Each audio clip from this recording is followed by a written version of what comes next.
Let's begin by offering our respects to ISKCON founder Acharya, His Divine Grace, A.C. Bhaktivedanta Swami Srila Prabhupada.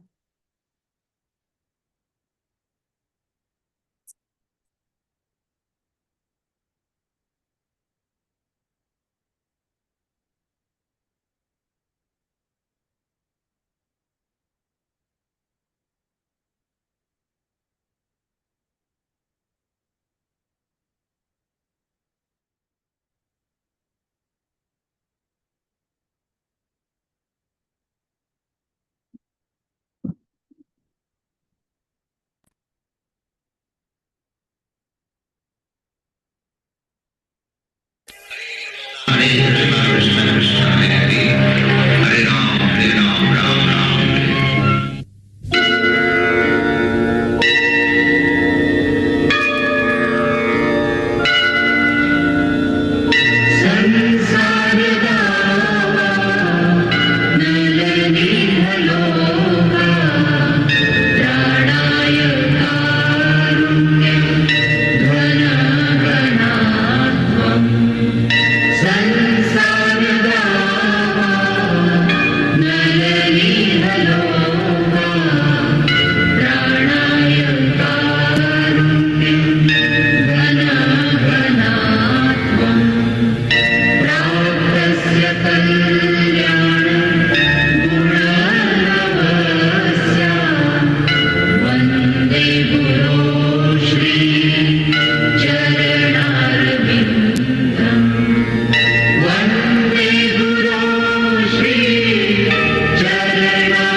Srila Prabhupada ki Jai. Jai.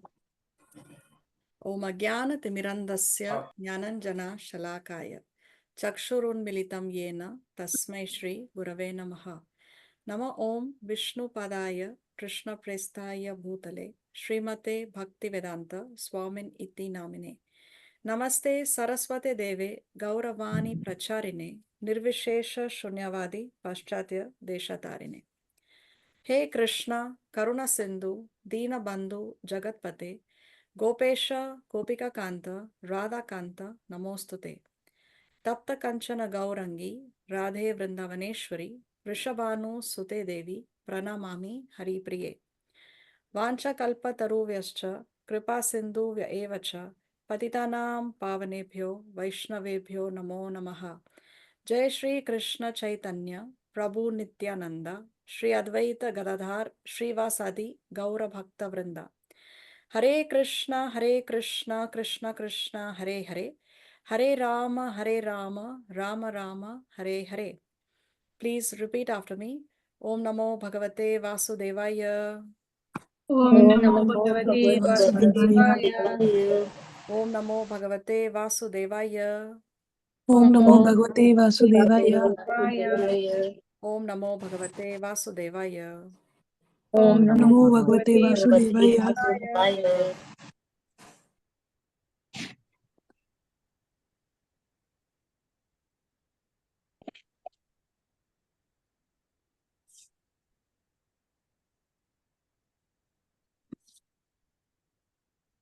So we welcome all of you to our weekly online Bhagavad Gita classes. Thank you all very much for joining.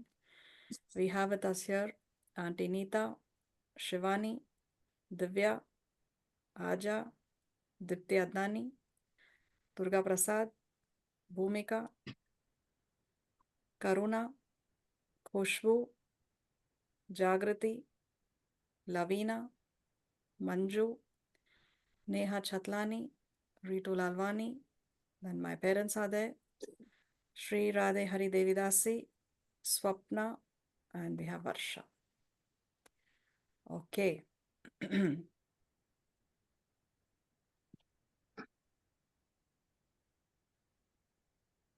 So in the previous class, we completed chapter number 14. 14. So in chapter 14, we saw how Krishna described in detail the three modes of material nature. And then Arjuna asks a very crucial question. Arjuna's question is, how can we overcome? How can we cross over? How can we transcend the modes of nature? So here, Arjuna's crucial question, how can one transcend the modes of material nature? So in reply to this, Krishna said that this can be transcended when one engages in full devotional service, unfailing in all circumstances. So because Arjuna asked that crucial question, Krishna was able to end the chapter again by glorifying devotional service, by glorifying bhakti. Now, bhakti has two aspects. What are the two aspects of bhakti? One is attachment to Krishna, and two is detachment from sense gratification. So here now in chapter 15, Krishna is going to talk about how we can detach ourselves from sense gratification. So this is the connecting link between chapter 14 and chapter 15. Now chapter 15 is titled The Yoga of the Yoga of the Supreme Person. Yes, Yoga of the Supreme Person. So, in other words, Purushottam Yoga. If we have to give a Sanskrit term to this title, then the title is Purushottam Yoga. Purusha means person, right? And Uttama means supreme. So, Purushottam means supreme person. Purushottam, so the Lord, Krishna, is Purushottam. We are all persons, but we are not Purushottam. We are Purushas, but we are not Uttama. So, Purushottam means, actually we are not Purusha, we are Prakriti, we are material nature. But if we say that we are people, but we are not the topmost person, that topmost person is God. He is the supreme controller. So yoga of the supreme person means Purushottam yoga. This is the reason why during the month of Purushottam, which comes once every 3 to 3.5 years, very, very auspicious month, this chapter is recommended to be read every day, Purushottam yoga, because it is a month of Purushottam. So chapter 15 has 20 verses. It is the shortest chapter of the Bhagavad Gita along with the 12th chapter. 12th and 15th chapters are the shortest chapters. They both have 20 verses each. Who can read today? I can read. Okay, thank you, Divya. Hare Krishna. Hare Krishna.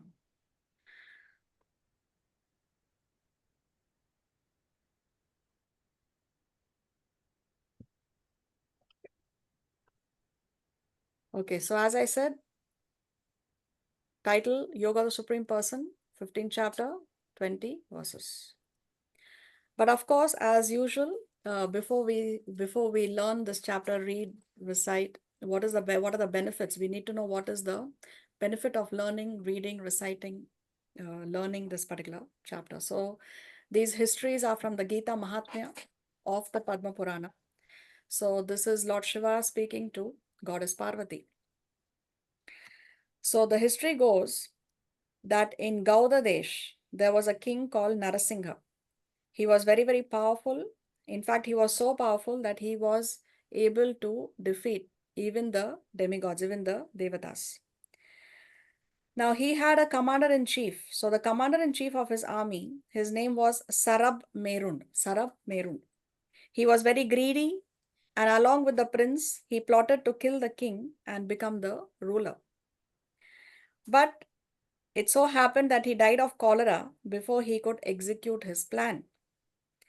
Now what happens? This commander-in-chief, he took his next birth as a horse in a country called Sindhu. He had some good karma as well. So although he was in the body of a horse, but he was not an ordinary horse. He was a very sought after horse because he was very, very beautiful and he could run very fast.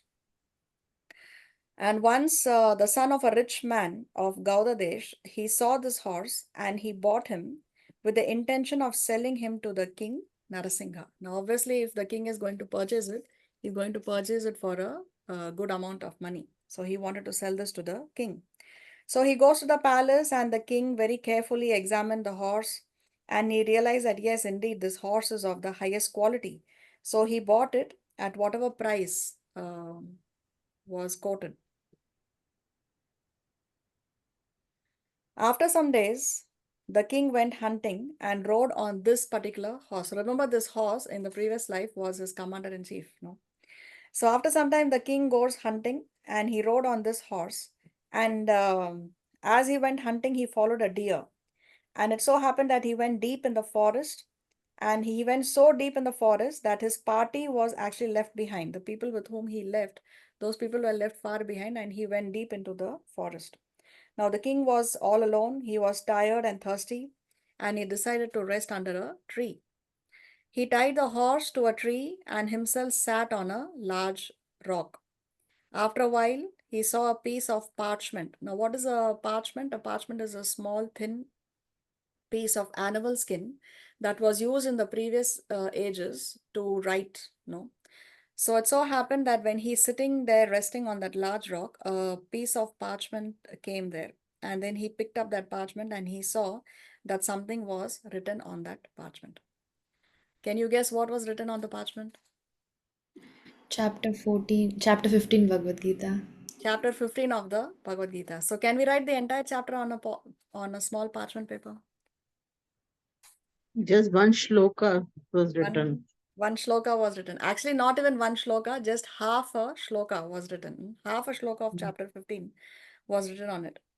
The king started to read it, and as soon as the first sound came out of his mouth, the horse collapsed on the ground, attained a four-armed form, sat on a flower airplane that took him to Vaikuntha. So just imagine, just half a shloka has that potency, no? Just half a shloka. So the king then noticed that there was an ashram nearby, surrounded by fruits and trees, and sitting in that ashram was a brahmana who had complete control over his senses. So the king approached him very, very respectfully and inquired from him, how is it possible that that horse could attain Vaikuntha? So the brahmana, now this brahmana's name is Vishnu Sharma. Vishnu Sharma. So now Vishnu Sharma says, O king, that horse actually was the commander-in-chief of your army. He was Sarab Merun in his previous life. And he had plotted to kill you along with the prince, but he died of cholera before he could execute his plan. By chance, he heard some words of chapter 15 of the Bhagavad Gita, and therefore he attained Vaikuntha. Now the king realized the potency of chapter 15 of the Bhagavad Gita. So he returned to his capital, and again and again he read what was in that parchment paper. And after a short time, he installed his son as the king of Gaudadesh and himself went off to the forest where he regularly recited the 15th chapter of the Bhagavad Gita and very quickly attained the lotus feet of Lord Vishnu. So this is the Falashruti of chapter number 15. So what is the connection between chapter 14 and 15? As we already discussed, at the end of chapter 14, Krishna described that one transcends the modes through devotional service. So the basic principle of devotional service is detachment from material activities and attachment to the transcendental service of the Lord. So devotional service has two aspects, attachment and detachment. Attachment to the Lord and detachment from material activities.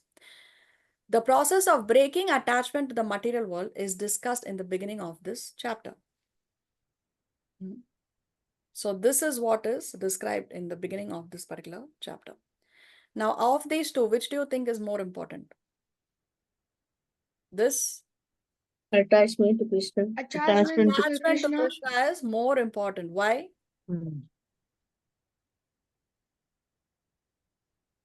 Because when this happens, Because he helps you transcend the three modes of material nature.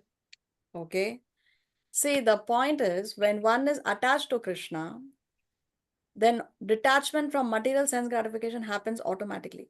We don't have to artificially endeavor to be detached, because that artificial endeavorance will not work.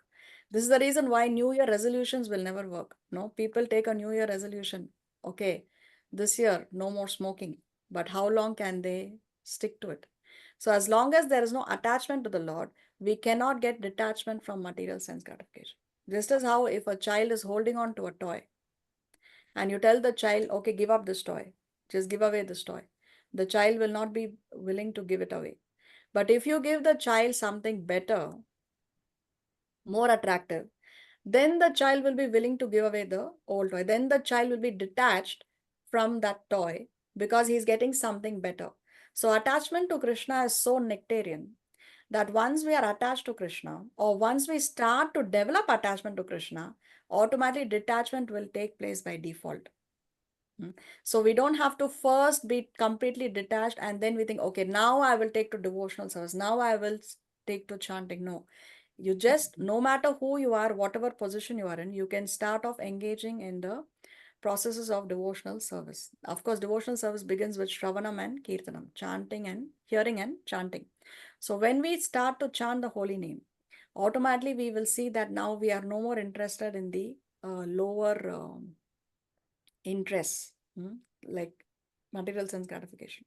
So when A happens, when attachment happens, then detachment automatically happens. So Srila Prabhupada writes in the introduction of the Srimad Bhagavatam, as long as there is the desire to enjoy sensually, or to become one with the Supreme, or to possess the mystic powers, there is no question of attaining the stage of pure devotional service. So if we have the desire to sensually enjoy, if we want to enjoy our senses, or we have the desire to become one with the Supreme, what is that one with the Supreme? Here Prabhupada is talking about the Mayavadis, become one with the Supreme, or to possess the mystic powers. So some the Dhyana yogis, when they are in the process of the Dhyana yoga, which we discussed in detail in the entire chapter previously, they one side benefit is that they develop some mystic powers. No, there are some mystic powers. So some of them can start. They have the ability to walk on water. Some of them have the ability to transport themselves from one place to the other place without having to take any transport. No, they can just, because by their thinking, by their desire, they can transport themselves from one place to another far off place also. So like that, anyway, there are different siddhis or different mystic powers that can be developed. But this, it's not so glorious to have those mystic powers. What is glorious is to attain pure devotional service. So to come to that stage of pure devotional service, yes, detachment is important. So all these are material benefits, material benefits. Even the desire to become one with the Supreme is a hindrance, is coming in the way of attaining pure devotional service. Because what is the highest stage, the purest stage of devotion, purest stage of bhakti is, I just love Krishna. To love God is the highest stage. It's the purest stage of devotional service. So if Krishna wants me to be in the material world, for whatever reason, then a devotee is ready to remain in the material world.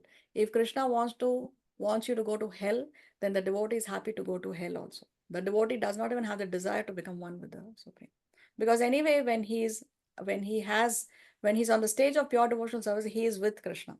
Then it doesn't matter whether he's in heaven or hell or in Vaikuntha or Goloka, it does not matter to him. So this is divided into 5 sections and we will see as we go. This chapter begins by Krishna giving an analogy of a banyan tree. He gives this analogy.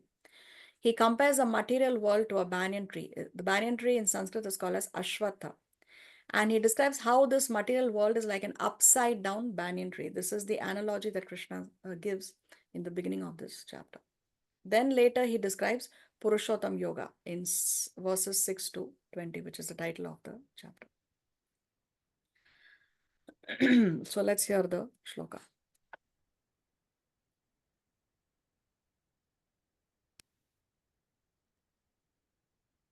अथ पञ्चदशोऽध्यायः श्रीभगवानुवाच ऊर्ध्वमूलमधः शाखम् अश्वत्थं प्राहुरव्ययम् छन्दांसि यस्य पर्णानि यस्तं वेद स वेदवित् the Supreme Personality of Godhead said, it is said that there is an imperishable banyan tree that has its roots upwards and the branches down, and whose leaves are the Vedic hymns. One who knows this tree is the knower of the Vedas. So Krishna says, sorry, it is said that there is an imperishable banyan tree that has its root upward and branches down. So he is comparing the material world with an upside down banyan tree. The banyan tree is upside down. So when the tree is upside down, then the branches are up. The roots are upward. No, so the roots are upward and the branches are down. And then Krishna is comparing the leaves as the Vedic hymns. Then he says, one who knows this tree is the knower of the Vedas. Now, where can you find actually an upside down banyan tree? Nowhere. Nowhere. What about a shadow form? Can you find the shadow of a real tree by the river? Is it an upside down banyan tree or no? Yes. Yes. Isn't it? So see, this material world is compared to an upside down banyan tree, which means this material world is a reflection of the spiritual world. This upside down banyan tree is a reflection of the real tree. So the real tree is the spiritual world. This material world is a reflection of the spiritual world.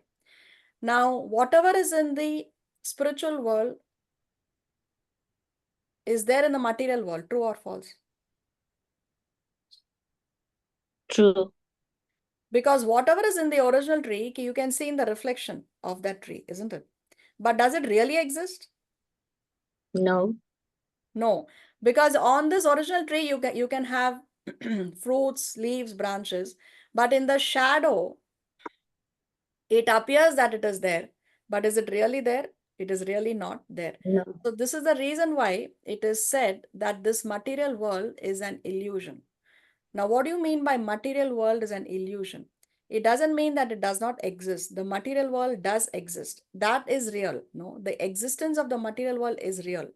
But the experiences of happiness or joy that one thinks one is getting in this material world is not real. That is only an illusion. Because Maya promises you the world, but in the end, it is only pain that she will bring. So just like how when we watch a movie, the fact that the movie is going on is true, but the emotions that one is going through in the movie, that is an illusion. The actors are crying, so there is separation, or there is love and there is union. So those emotions, so actually those actors are only acting. It's not that really there is separation, really there is union, and then we are going through those emotions, is it not? So the fact that this material world exists is true, but the emotions or the thought that we will be enjoying this material world, that is an illusion. That is an illusion. See, let's read some points from the purport. The entanglement of this material world is compared to a banyan tree. For one who is engaged in fruitive activities, there is no end to the banyan tree. So if you're engaged in fruitive activities, if you're engaged in activities for sense gratification, because you're expecting some fruits in return, then there is no end to the banyan tree. If you see a banyan tree is very, very thick, see like this, no, it's like a puzzle from which one cannot get out. There is no end to the banyan tree. He wanders from one branch to another, to another, to another. The tree of this material world has no end. For one who is attached to this tree, there is no possibility of liberation. So as long as we are attached materially, then there is no possibility of liberation. We will just be caught up here in the branches, going from one branch to the other branch, to the other branch, to the other branch, until we don't surrender to Krishna. The Vedic hymns meant for elevating oneself are called the leaves of this tree. This tree's roots grow upward because they begin from where Brahma is located, the topmost planet of this universe. So we say, no, the root of existence. So because the roots of this tree are upward, so we can say when we came down, what is the highest planet in the material world? Which loka? Brahmaloka. Brahmaloka, isn't it? And in the previous class, what did we discuss? What is the first body that we get when we fall down from the spiritual world? Brahma's Brahma. The body of Brahma, isn't it? So now you can see the connection. So the roots are upward. So the first, so our the root of our material existence is beginning from the topmost planet, and the topmost planet is that of Brahma. And who's in charge of Brahma Loka? It is Lord Brahma. So now we can see the connection. So this tree's roots grow upward because they begin from where Brahma is located, the topmost planet of this universe. If one can understand this indestructible tree of illusion, then one can get out of it. So again, you have to understand the lock mechanism in order to be able to open the lock that is keeping you tied down. So what are the leaves of this tree? These leaves are, so previously we have learned how the Vedas are divided into different sections, and the initial sections of the Vedas talk about karma kanda, material religiosity, what we have to do in order to get our material desires fulfilled. So the Vedas initially give you information on such things. For example, if you want to have a child, then what kind of yagya you should do. Or if you want to have success in business, then you do this particular yagya. If you want to live a long life, then what is the material religiosity ceremony that you have to do. So like that, initial section of the Vedas all deal with material religiosity or karma kanda. So that is very, very attractive, no, for a person who's not a pure devotee, but one wants to live a religious life, but is not on the stage of pure bhakti. Then he will. This is very attractive. Oh yes, I want this, so I do this particular yajna and I can get my desire fulfilled. So like that, when the leaves of the tree are lush green, then they are very, very attractive. So that's why the Vedic hymns are called the leaves of this tree. Say you can see this banyan tree. So this banyan tree has aerial roots. You can see it. So these branches are growing downward, and it appears as though the roots are aerial. It appears as though the roots are growing from down to up. It appears that way. Of course, it's not like that. But this is the, and you can see how the banyan tree is huge and big. No, so this is the analogy that Krishna is giving to help us understand this material world. So this material world is a reflection of the spiritual world. So as we discussed, whatever is there in the original is there in the reflection, but it is only a reflection. So for example, in the spiritual world, there is love, there is pure love. But in the material world, do we have pure love? No. No. So what is a perverted reflection of love in the material world? It is lust. We think it is love, but actually it is lust. So like that, what is love in the spiritual world is lust in the material world. So this Material world. material world is a perverted reflection, not only reflection, but a perverted reflection of the spiritual world.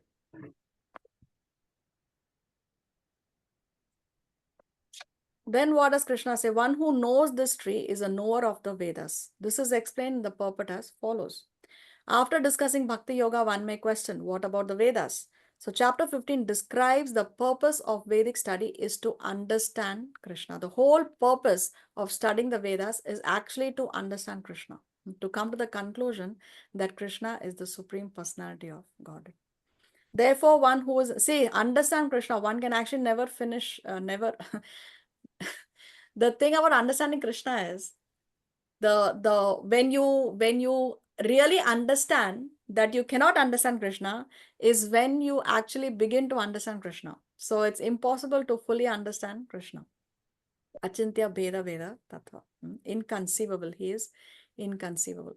Therefore, one who is in Krishna consciousness, engaged in devotional service, already knows the Vedas. So we don't have to separately learn the Vedas. Actually, most of the Vedas now are not even available to us because of, unfortunately, because of different reasons.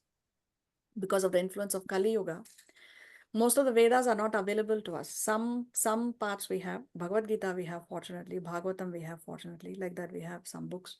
But most of the Vedas are now not available.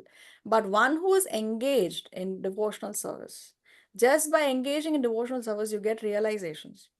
And that, so it is understood by default that one has already understood one already knows the Vedas.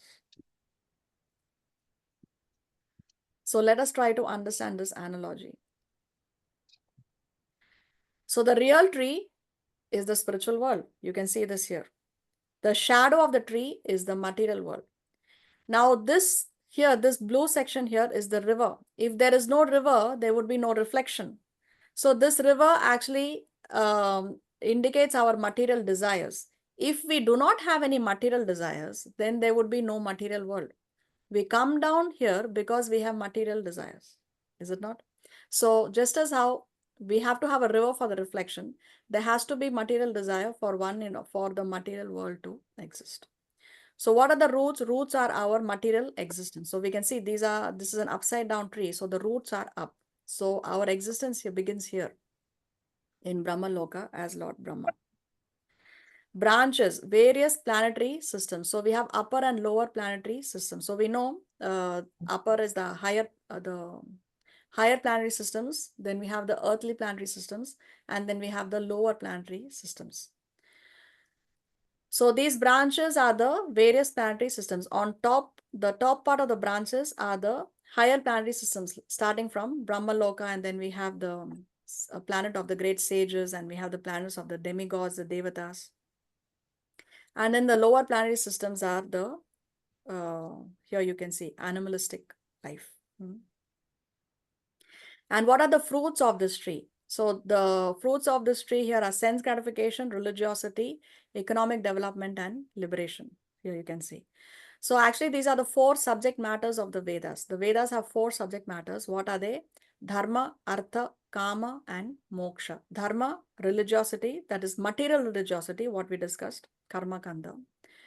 Artha is economic development. Kama is sense gratification, and moksha is liberation. So these are the fruits of this tree of material nature. So these fruits are the results of the living entity's activities, namely dharma, artha, kama, and moksha, religion, economic development, sense gratification, and liberation. So because we are engaging in activities here, therefore we have these fruits. For example, when we do a yagya so that we can have a nice son. So that is material religiosity. Now, when we lead a life according to the Vedic injunctions, although it may be material religiosity, it will automatically lead to economic development. So it will lead to artha, economic development. Now, when there is economic development, when one is economically very, very comfortably placed, then automatically it will lead to sense gratification. So you have the money, you have the wealth, you have the resources. So then you engage in sense gratification. And when one is frustrated with sense gratification, when one understands that, okay, life after life after life, I'm engaging in the sense gratification. Maybe somebody is very lusty and he keeps on changing partners in order to satisfy his sensual desires, his lusty desires. But then he comes to a realization that no matter how many partners I change, I'm not able to be satisfied. It's not keeping me happy. So then he is frustrated and fried with material life. No, it's like chewing the chewed. Prahlad Maharaj said. So when you chew a sugar cane, you keep on chewing, and finally there is no more juice coming out, and you keep on chewing. So there is no more. It's not giving you any happiness. No, chewing the chewed. So then at that point, one says, okay, I want to just get out of this place. So moksha, liberation. So dharma, artha, kama, moksha are the fruits or the results of the activities of the living entities. The leaves, Vedic hymns, one who's attracted by the ritualistic Vedic formulas is just attracted by the beautiful green leaves of the banyan tree and does not know the purpose of the Vedas. So this we have already discussed. So this is the analogy that Krishna is giving. So you can see here branches are going down, impious act. Here you can see. So there are branches that are going down and going up. If we engage in pious activities, then we can go higher and higher in this tree. And if we engage in impious activities, then we go lower and lower in this tree of material existence.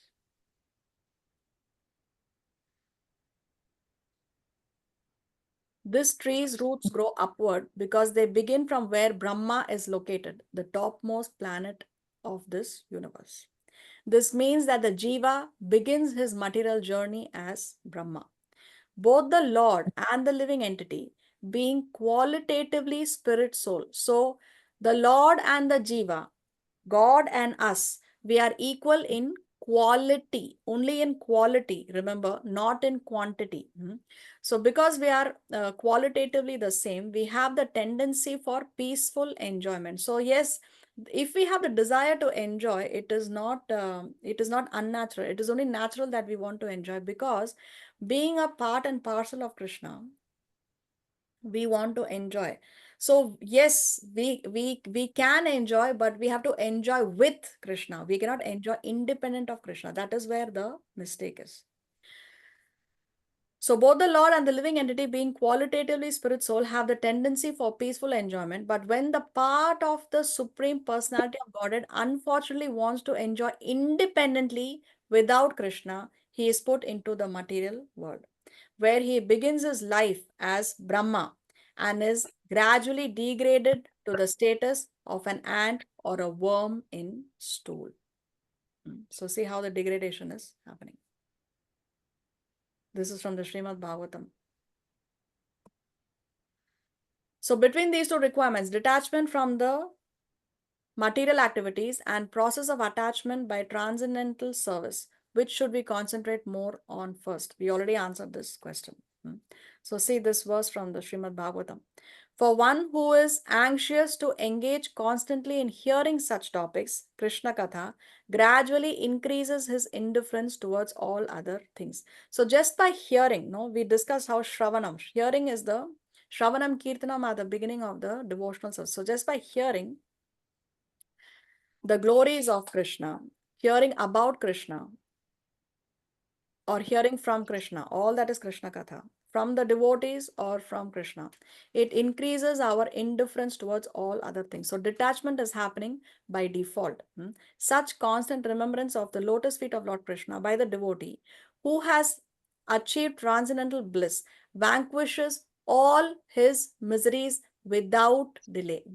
So it's very quick. It's very, very quick. It acts so fast. Asu, the word asu means very, very fast. This transformation will take place just by hearing. It all begins by hearing. So see, if you see this shloka, Krishna uses the word ashwatham. Ashwatham means a banyan tree. But the acharyas explain how this word also has other meanings. The word ashwatham can be also understood as follows. Swa means tomorrow, and ashwa means not tomorrow, and ta means to stay.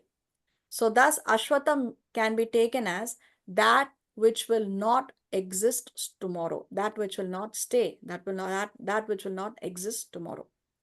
So this material world is Ashwatam, not existing tomorrow, both for the devotees and for the non-devotees. Now, how is it that the material world will not exist for the devotees in the future?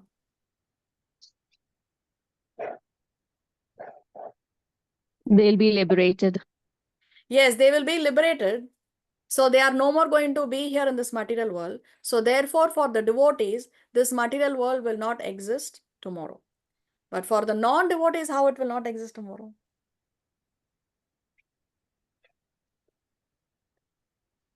The body is temporary, so they'll give up the body and they'll take up another body, and then this material world winds up in the system of God.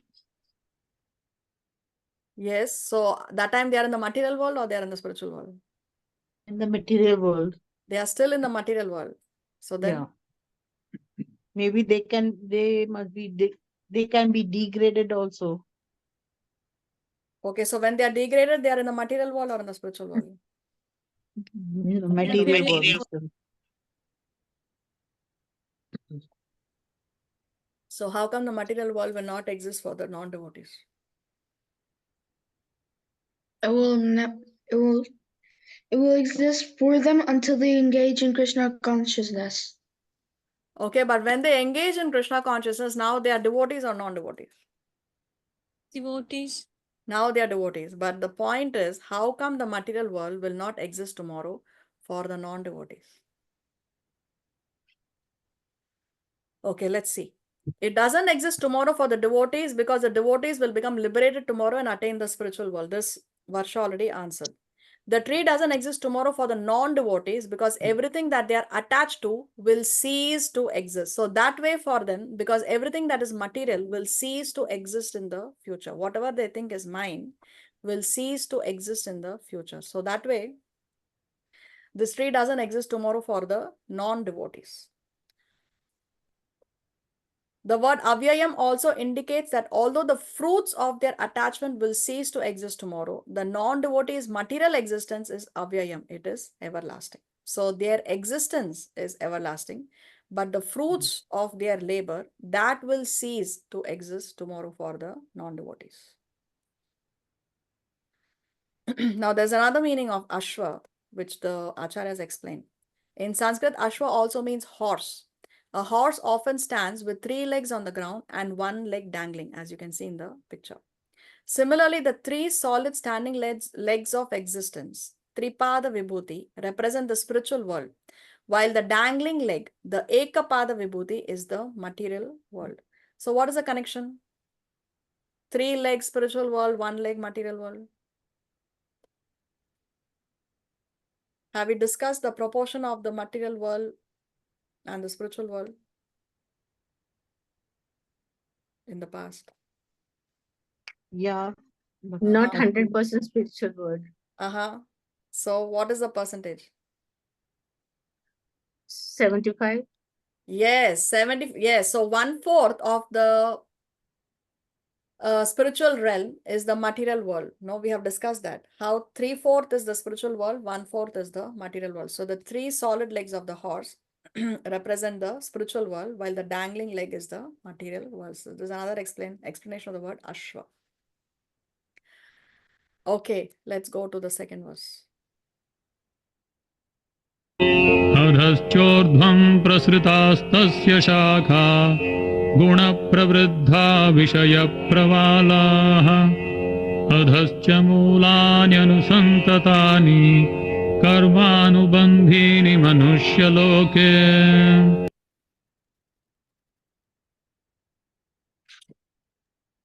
The branches of this tree extend downwards and upward,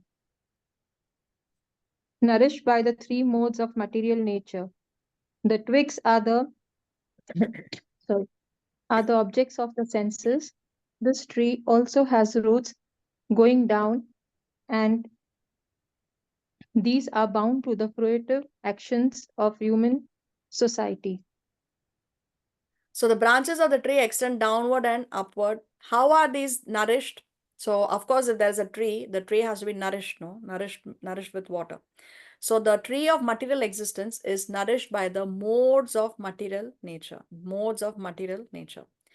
So we will discuss this. And the twigs are the objects of the senses. This also we'll see in the next slide. The tree also has its roots going down, and these are bound to the fruitive actions of human society. So let's see. So the twigs of the tree are compared to the sense objects, and the tips of the branches are compared to the senses. So this is how the tips of the branches of a tree are attached to the twigs. So the twigs are branching out from the tips of the branches. So the twigs are the sense objects. What are the sense objects? Smell, touch, taste, form, and sound. And the 5 senses are the nose, tongue, Ears, skin, nose, eyes, eyes. and ears. So just as how the tips of the branches are attached to the twigs, in the same way, the senses are attached to sense objects, which means the nose is attracted by a particular kind of smell. The tongue is attracted to a particular kind of taste, and so on and so forth. So this is the analogy. The tongue is attached to tasting nice food stuff. So the fruits are dharma, artha, kama, moksha. This also we have already discussed. Then nourishment, the 3 modes of material nature. So in the higher parts of the tree, see here in the upper, the higher parts, I mean here in the upper planetary systems, this upper planetary systems are nourished by the modes of the mode of goodness. Then in the middle, you have the mode of passion, and down is the mode of ignorance. So in the earthly planets is the mode of passion. Now here everybody is busy with their activities. We saw the mode of passion. We saw in detail the characteristics of the mode of passion in the previous class. So you can see how this tree is nourished by the different modes. So higher are the those entities who are in the mode of goodness, and they are just ready to transcend this particular mode and take to the mode of transcendental goodness, which is the mode that is existing in the spiritual realm. So here, these living entities here are almost on the verge of liberation. Starting from Lord Brahma and the Devatas, they are in the mode of goodness. Then as you go deeper and deeper into this tree, lower and lower, then you have the mode of passion and the mode of ignorance being more prominent.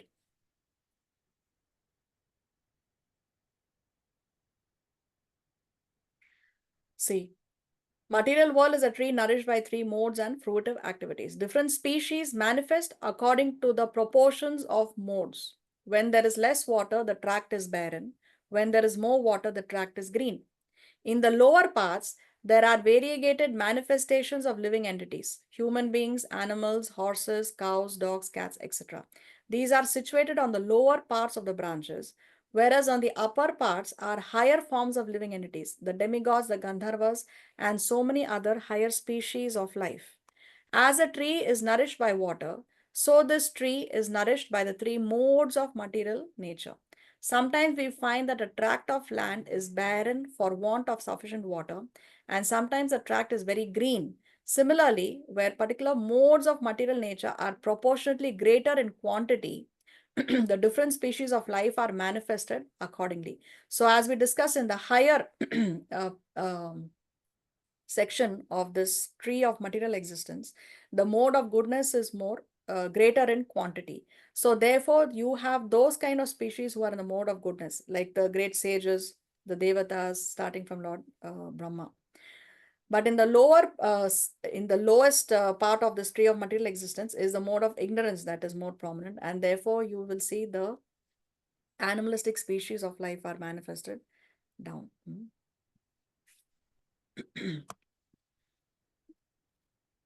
So here you have a more clearer picture. You can see here animals, which represent the mode of ignorance, then mode of passion here, human beings.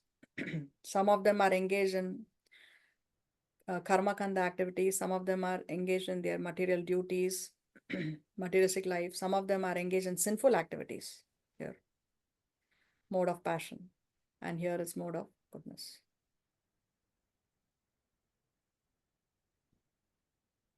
3 and 4.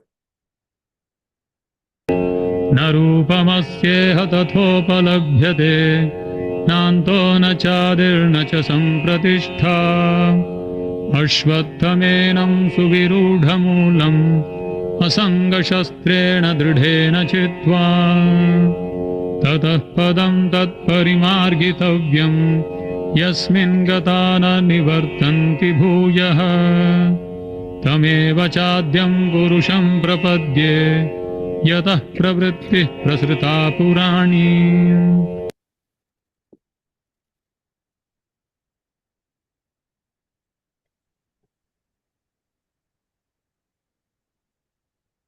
The real form of this tree, the real form of this tree cannot be perceived in this world. No one can understand where it ends, where it begins, or where its foundation is. But with determination, one must cut down this strongly rooted tree with the weapon of detachment. Thereafter, one must seek that place from which, having gone, one never returns, and there surrender to that supreme personality of Godhead, from where everything began, and from where everything has extended since time immemorial. So Krishna is saying the real form of this tree cannot be perceived in this world. Nobody can understand where it ends, where it begins, or where its foundation is. So if you want to trace out when did I fall down? After that, what happened? After taking the body of Lord Brahma, then what happened? Then which body did I take? And what are the different species that I have crossed through? Where have I lived all those millions of lifetimes? What was I in the previous life? What did I do before that? Who were my parents in the previous life? So it's not possible to find out. You cannot know. So the real form of this tree cannot be perceived in this world. No one can understand. You cannot understand where your material existence started, where it began, what is the foundation. It's not possible to know. But you can come out of it, Krishna is saying, but you can come out of it. How can we come out of this tree? By cutting down the strongly rooted tree with a weapon. So if you want to cut through, you need a weapon. So what is the weapon? It is the weapon of detachment. Weapon of Detachment. So that is the weapon with which we can cut through and come out of this strongly rooted tree. And for cutting through, we need determination. Determination. That's why over and again we have spoken about how in spiritual life determination is very, very important quality to have. Don't let Maya win the battle. You have to defeat her. So with determination, one must cut down the strongly rooted tree with the weapon of detachment. Thereafter, so what is the result? If you do this, then what is the result? What is the benefit that you get? You can seek that place from which, having gone, one never returns. So here Krishna again he says that once you attain to the spiritual world, you will not come back again. You will not fall down again. Because sometimes people somebody may ask, no, that okay, I sacrifice, I surrender, and I do so many things. I do my I do all that the Shastra says, I do all that Krishna wants me to do, and I go back. But what if I have to come back and do the whole thing all over again? What's the guarantee? No, so Krishna is here, he's giving you the guarantee that once you go there, one never returns. One never returns. So thereafter, one must seek that place from which, having gone, one never returns, and there surrender to that Supreme Personality of Godhead from whom everything began and from whom everything has extended since time immemorial. So Krishna is not only presenting the problem, he's also giving you the solution, how to come out of that strongly rooted tree. See, yeah, Shivani, you have a question? Yeah, Aditi. So you said you never come back. So even though we have free will, we're here because we misuse the free will. So what guarantee there is when we go back, we again use our free will, then we have to come back again, right? Yes, so the lesson, that the point here is we have come to this material world. We have gone through these trials and tribulations and suffering. So now we have learned our lesson. Now we have learned our lesson. We have already burnt our fingers. If you tell a child, don't touch the fire, the child out of curiosity may still go and touch the fire. But once the child touches the fire and gets his fingers burnt, you think the child will ever do it again? No. He will never do it again, because now the child has learned his lesson. So we have already come to the material world. We have already burnt our fingers. So we have learned our lesson. So therefore it will not happen again. Although we still have the free will, now we will no more misuse our free will because we have learned our lesson. But there's always a possibility. Possibility is always there. That possibility is always there, but it will not happen because we have learned our lesson. It is possible, but not plausible. Okay. So let's take an example. If there is this huge truck that is tied with a rope to this person. Now this person out of false ego says, hey, look, I'm so powerful, I'm so strong that I'm not allowing this truck to go ahead. No. So he, out of his false ego, he thinks that he's the controller. Now what happens? The driver comes.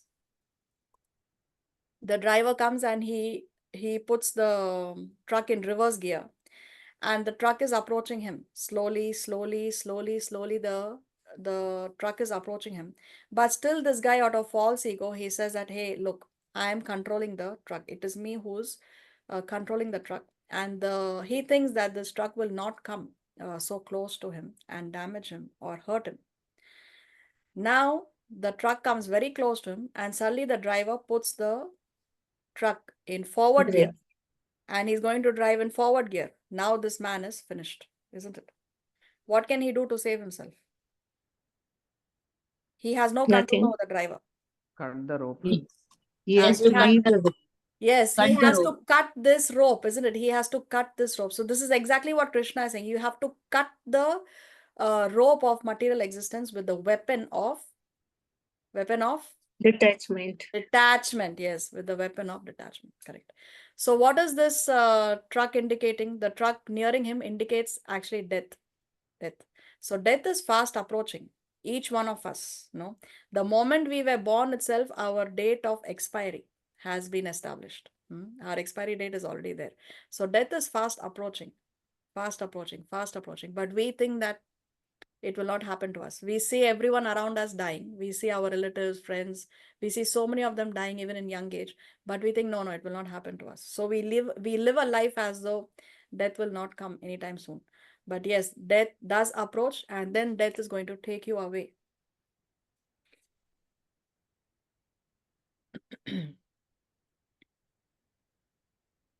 So how to cut the rope? With the acts of knowledge and detachment, by saintly association. So we have a Bhagavatam verse here. In the association of pure devotees, discussion of the pastimes and activities of the Supreme Personality of Godhead is very pleasing and satisfying to the ear and heart.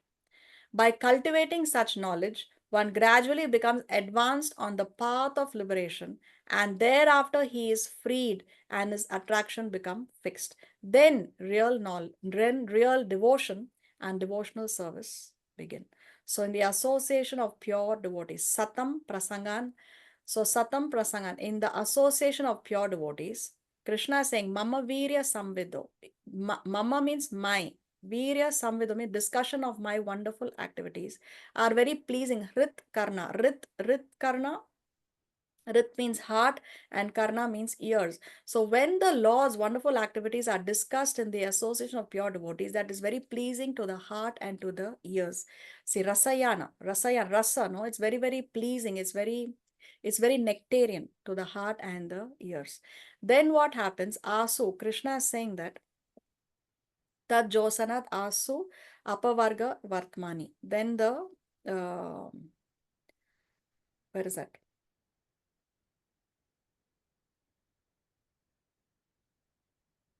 Asu here, Asu word here, quickly. So one can very quickly be on the path of liberation. Shraddha Ratir Bhaktir Anukramishyati. So then automatically devotion, bhakti will follow. Then real devotion and devotional service will begin. So this automatically follows. So what we need to do is Satam Prasangan. We have to have devotee association. And in that devotee association, obviously devotees are not going to discuss, I don't know, cricket or Bollywood. They are going to discuss the wonderful activities of the Lord. That is the discussion that goes on between the devotees. So that is very pleasing to the heart and the ears. And automatically then very quickly one can be placed on the path of devotion and devotional service.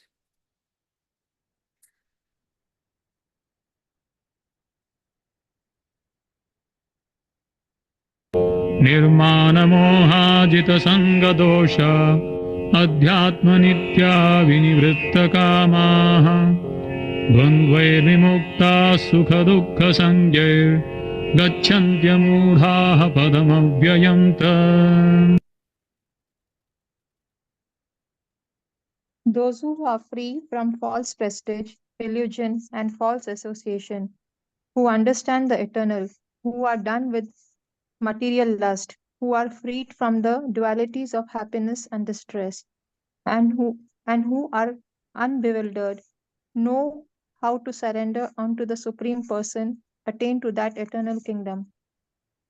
So now the next question is, how can we surrender? How can we surrender? So this verse is describing the surrendering process, and there are 7 points that Krishna gives. What are the 7 points? First of all, one has to be free from false prestige. False prestige. Don't think that I am the controller. So one has to be free from false prestige. 2, free from illusion. One needs to get a reality check. 3, false association. Stay away from bad association. 4, you have to understand that you are eternal. Why? What is the reason that no one wants to die? What is the reason that no one wants to get a disease or nobody wants to be old? Is because by nature we are eternal. That's the reason why. So the fact that we don't want to die is an indication that we are not supposed to die, because the soul is eternal. So if we understand that we are eternal. Then 5, who are done with material lust. Yes, you're done with it. You're frustrated. You're fried. You don't want it anymore. No, you're fed up of chewing the chewed. No more sucking of that sugarcane, which is now devoid of the juice. No, you are done with material lust and free from the dualities of happiness and distress. So one is equipoised. One is equipoised. Not that one is very excited in happiness and forgets God, or one is under very distressful condition and one is blaming God. So you're free from dualities, you are equipoised. You take everything as Krishna's mercy. And who are unbewildered. Unbewildered means you um, you know the Shastras, you know why what is happening. You're not bewildered by the changes. No? So those who are unbewildered, they know how to surrender unto the Supreme Person and to attain to that eternal kingdom. So here you have A, B, C, D, E, F, G, the 7 points of surrender. See here, you can see in this picture, this person is surrendering to Krishna because he is free from all these qualities that are mentioned here. No, he has qualified himself with all these 7 points here. He's surrendering to Krishna. Here you can see there are other who are not surrendered to Krishna. So they are gossiping, they are making fun of him. So there will always be such people, such characters. But this person is not concerned about what they think, because he knows he is doing the right thing. He has surrendered to Krishna.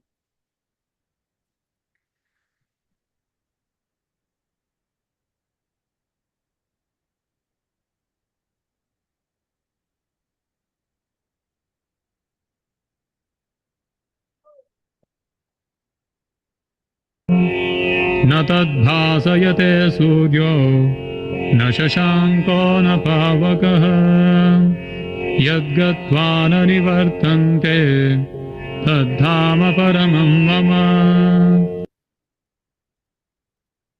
That supreme abode of mine is not illumined by the sun or moon, nor by fire or electricity. Those who reach it never return to this material world. So from verses 6 to 11, Krishna is describing the spiritual world, because previously in 4th verse, in the 4th shloka, Krishna said about you will go to that place, no, that place from where one doesn't have to come back again. So what is that place? What is the nature of that place? One may say, okay, what is that place like? No, so he's describing that place. So what is he saying? That supreme abode of mine is not illumined by the sun or the moon, nor by fire or electricity. So in the spiritual world, if you don't have the sun or the moon or the fire or the electricity, how is that spiritual abode illuminated? If there is no sun, there is no moon, there is no fire, there is no electricity. Effulgence of Krishna. Of Krishna. Exactly, isn't it? So where Krishna is present, you don't need. I was listening to another lecture, and there's this very nice pastime. A devotee went to Srila Prabhupada and complained that today we were distributing books, Srila Prabhupada, and this particular devotee, he was advertising that take this Bhagavad Gita and go and solve all your problems. And a woman approached him and said, oh, really? This book of yours will solve all the problems? I have an electricity issue in my apartment. We don't have electricity. Will me purchasing this book solve that electricity problem as well? So the devotee said, yes, it will solve your electricity problem. You take it and go. So this other devotee complained to Prabhupada that, Prabhupada, you have taught us not to speak any lies. And this devotee was actually speaking lie and distributing the Bhagavad Gita. So then Prabhupada commented to another devotee that actually it's not a lie. Why? Because her electricity issue will be solved if she reads the book, applies the principles, she goes to the spiritual world, so she doesn't require any electricity anymore. So actually, it's not a lie. True. So, so see, this is this verse just reminded me of that pastime. So Krishna says that supreme abode of mind is not illumined by the sun or the moon, nor the fire or the electricity. And again, Krishna says, he again says, those who reach it never return to this material world. And again, Krishna, see, repeatedly, Krishna throughout the Gita, he says that how his abode is the topmost abode, how he is the Purushottam, how he is the supreme person. There is never, not even once in the entire Bhagavad Gita, Krishna states anybody else or anything else to be higher than him or his abode. So see, he says, Tad Dhama Paramam Mama. So that Paramam Dhama, that topmost Dham is mine, Krishna is saying. Tad Dhama Paramam Mama. So that supreme abode of mine. So again, Krishna reiterates that the topmost destination is the Loka where Krishna resides. So from the purport, the huge lotus is the original spiritual planet, Goloka Vrindavan, the abode of Radha and Krishna. The spiritual effulgence around this planet is the Brahmajyoti, which is the ultimate goal of the impersonalist. So if one is an impersonalist, if one thinks that God is only a light, then one's destination is the Brahmajyoti. So that is the goal of the impersonalists. Within the universal Brahmajyoti are the innumerable spiritual planets which are dominated by plenary expansions of Lord Krishna and inhabited by ever liberated living beings. So here you can see these are the Vaikuntha planets. So the center of that lotus, the wall, is where Lord Krishna is residing with Srimati Radharani, his Gopa friends, and he is manifesting his Vrindavan pastimes eternally over here. Here, eternally, he is a 16-year-old boy, and Srimati Radharani is a 14-year-old girl. Here, the residents are not aware that Krishna is a supreme personality of Godhead. So here, the love for Krishna is spontaneous. In the Vaikuntha planets, the Lord is in the formal avatar. It's like the man in office and the man at home. No, when the father is in the house, he may be the owner of a CEO company, but his children are riding on his back. So it's informal over there. There is more intimacy in that relationship. In the Vaikuntha planets, there is more formality. Here, the people are aware that he is the supreme personality of Godhead. So it's like the person in the office, dressed in a suit with a tie. The relationship is more formal. But of course, it also comprises the spiritual realm. So one corner of the spiritual world is the material world, which we have discussed. Sometimes a spiritual cloud overtakes a corner of the spiritual sky, and the covered portion is called Mahatattva, or the material sky. The Lord, as Mahavishnu, lies down in the water within the Mahatattva, which is called the causal ocean. So we have discussed this in great detail, how Mahavishnu is the first expansion of Krishna in the material world. And he's lying down and he's creating universes by his breathing. Mahavishnu enters each universe as Garbhodakashay Vishnu and lies in the Garbha ocean on the serpentine Shesha incarnation. So then into each universe, Mahavishnu expands as Garbhodakashay Vishnu, and here you can see this is one universe and Garbhodakashay Vishnu is there, and he half fills the universe with his sweat because initially they are hollow shells. So he half fills them with the sweat, and that is called as the Garbhodaka ocean, and he's lying on the Ananta Shesha. From his navel, a lotus stem sprouts, and on the lotus, Brahma, the Lord of the universe, is born. So from the navel of Garbhodakashay Vishnu, a lotus comes, and from there, Brahma comes into existence. Brahma creates all the living beings in different shapes in terms of their desires within the universe. So what does Lord Brahma do? Lord Brahma is creating the different bodies according to our desires, and according to what we deserve, we get those different bodies within the universe. And he also creates the other planetary systems. He also creates the sun, moon, and the other demigods. 7.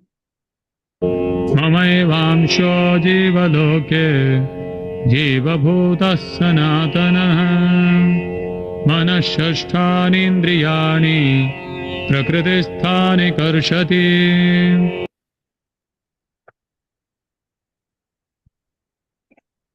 The living entities in this conditioned world are my eternal fragmental parts. Due to conditioned life, they are struggling very hard with the six senses, which include the mind. Mama eva amsho jiva loke. So Krishna is saying that all these jivas are my parts and parcels, are my fragmental particles. Mama eva amsha. We are amsha of Krishna. Mama eva amsha, Krishna is saying. Then he's saying Jiva Bhuta Sanatanaha. The Jivas are Sanatana. The Jivas are eternal. We are eternal. So we are not supposed to die. We are not supposed to grow old. No, we are not supposed to get any disease. So the living entities in this conditioned world are my eternal fragmental parts, Krishna says.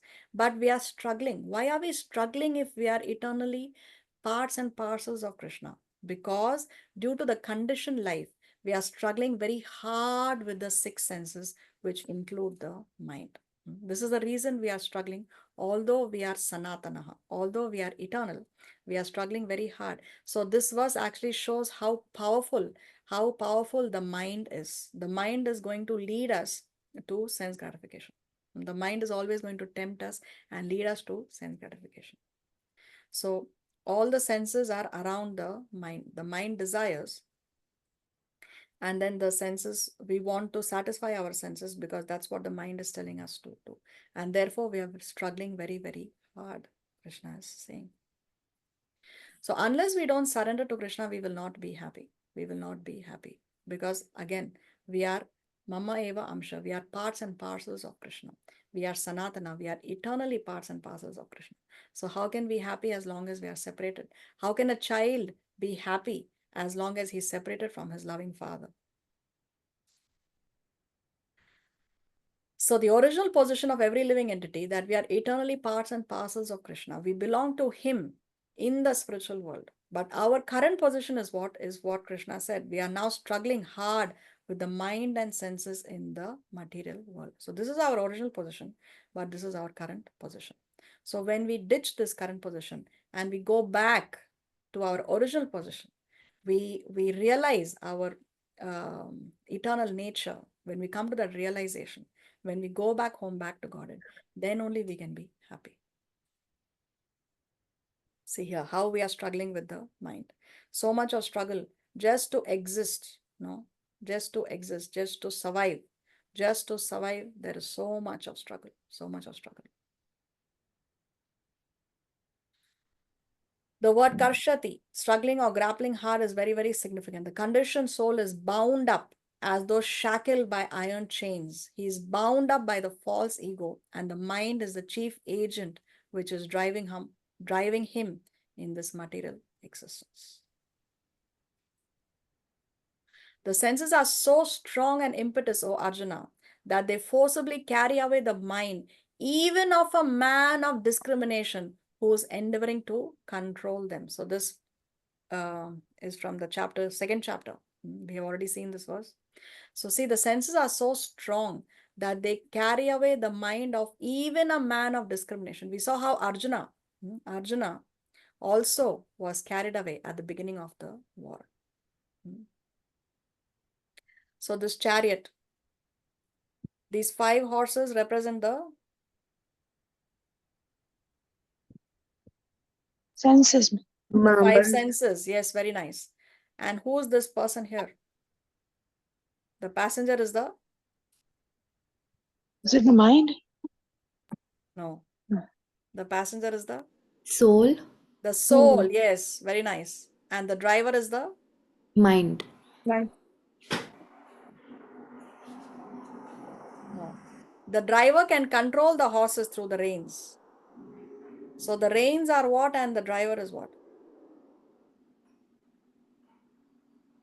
We can control the mind through Intelligence. intelligence. Yes. So the driver is intelligent and the reins are the mind. So if these reins are free, if you allow your mind to do whatever it wants to do, if you engage in the dictates of the mind, then the horses are going to run wild. But you can control the mind through intelligence. You can control the mind by having that. What kind of intelligence? Intelligence coming from Guru, Sadhu, and Shastra. That no, what if I engage in the dictates of the mind, I'm going to land up in hell. I'm going to end up struggling more and more in this material existence. So we have to control the mind through our intelligence. Higher than the mind is the intelligence. Higher than the intelligence is the soul. Higher than the soul is the Ego. higher than the soul is the Is it super soul? super soul. Super soul. Yes, exactly. Higher than the soul is a super soul. Very nice, Shivani. See here, the individual is the passenger in the car of the material body, and the intelligence is the driver. Mind is the driving instrument, and the senses are the horses. The self is thus the enjoyer or sufferer in the association of the mind and senses. This is from chapter number 6. And what is superior to what? The working senses are superior to dull matter. Mind is higher than the senses. Intelligence is still higher than the mind. And he, the soul, is even higher than the intelligence. And of course, higher than the soul is the super soul. Okay, we'll stop here. We'll continue in the next class if Krishna so sanctions. Srila Prabhupada ki jai. Mataji, what is dull matter? Dull matter is your gross elements. Earth, water, fire, air, and ether. Okay, thank you. Right. Hare Krishna. Do we have any questions or comments?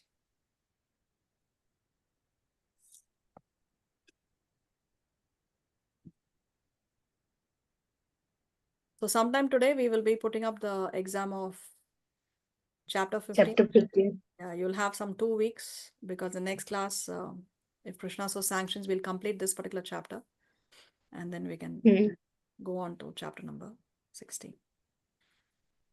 Mataji, for Balram Jayanti coming on Monday.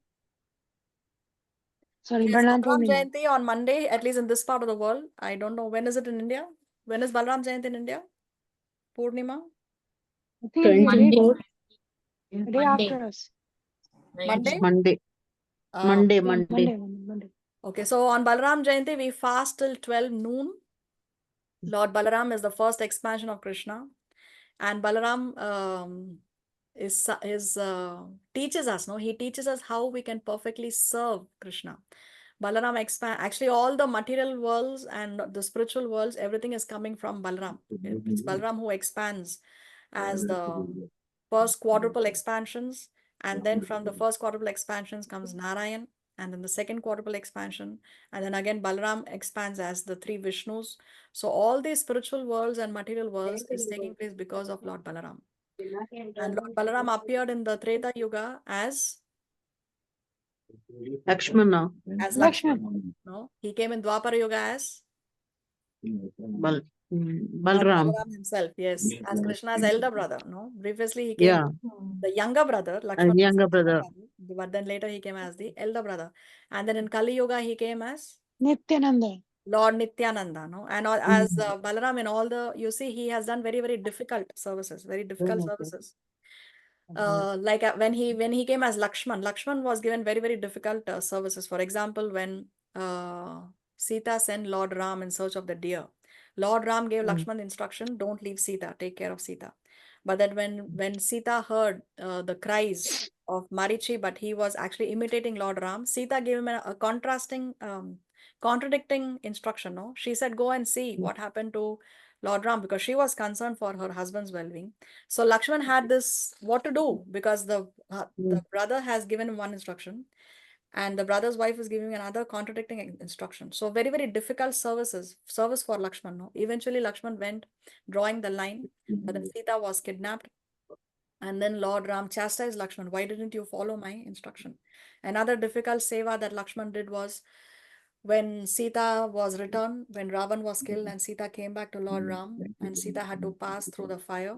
Of course, later it was revealed that Sita had to pass through the fire because the Sita that was coming back from the kingdom of Ravan is not the real Sita. She was only a Chaya Sita, but this was revealed later. No, but then when it was Sita who instructed Lakshman, light the fire because it's being my chastity is being questioned, no? So she told Lakshman, light the fire.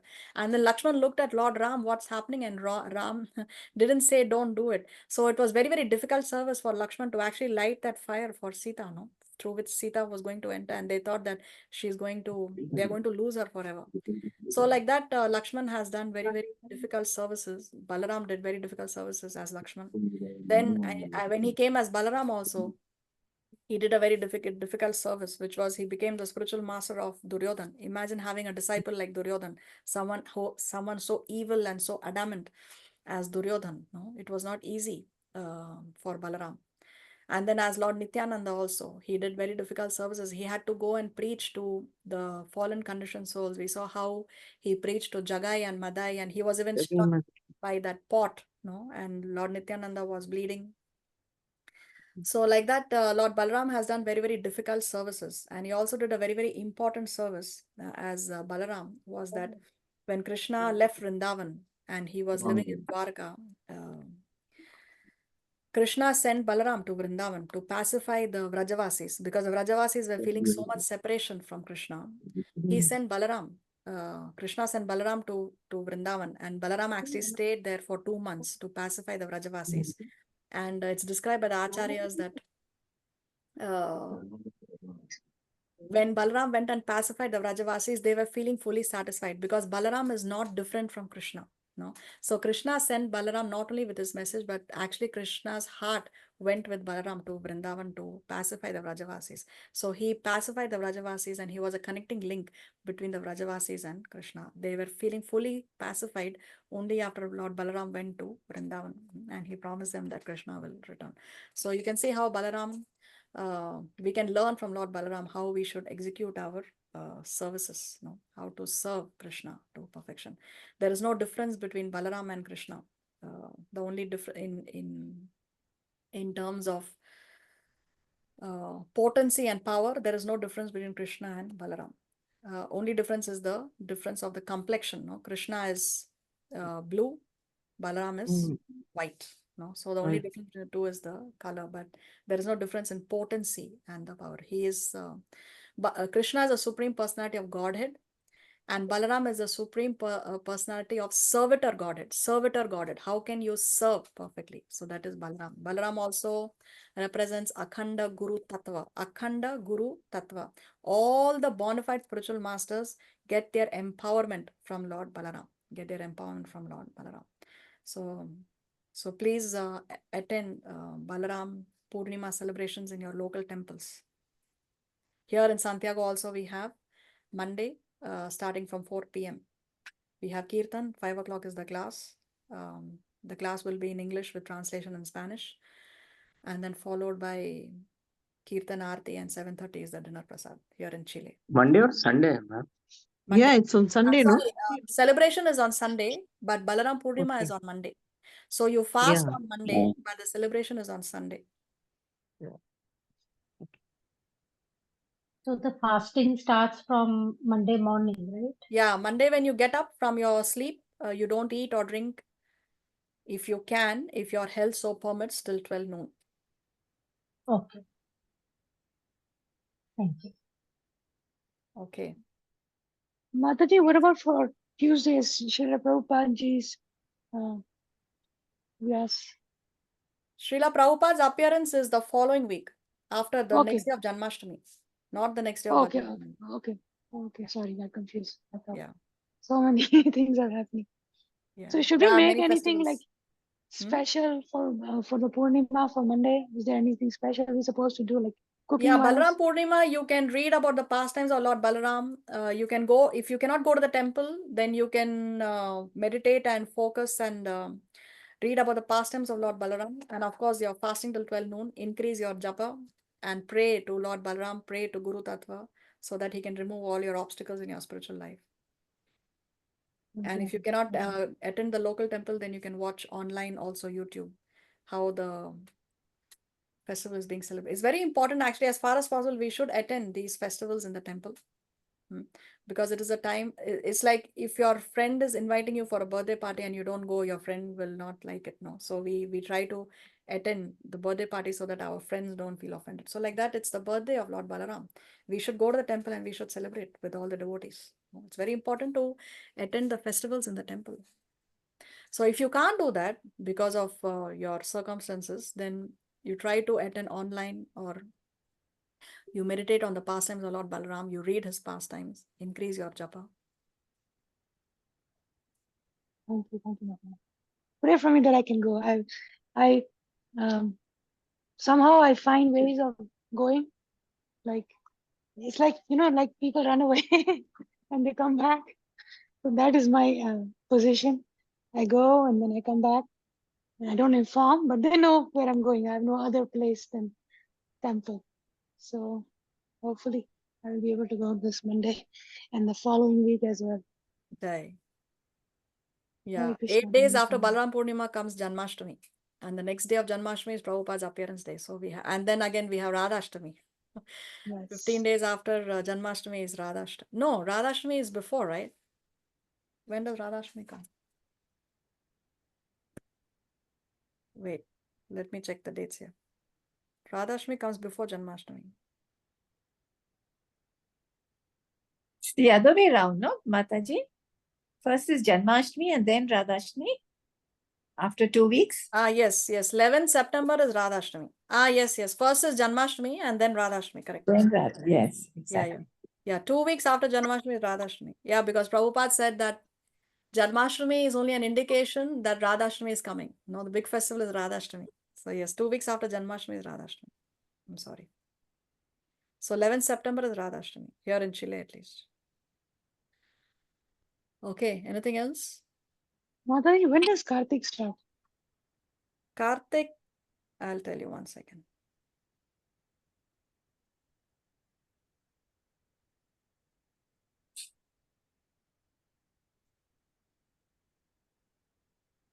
Here it starts on the 17th of October in Chile. Okay. 17th October to 15th November. So for you, 17th it to may be 15th. either on the same date or 1 day before or after. We have to check the calendar for you. But 17th October is the date, approx. For Chile, it is 17th. Anything else we need to discuss?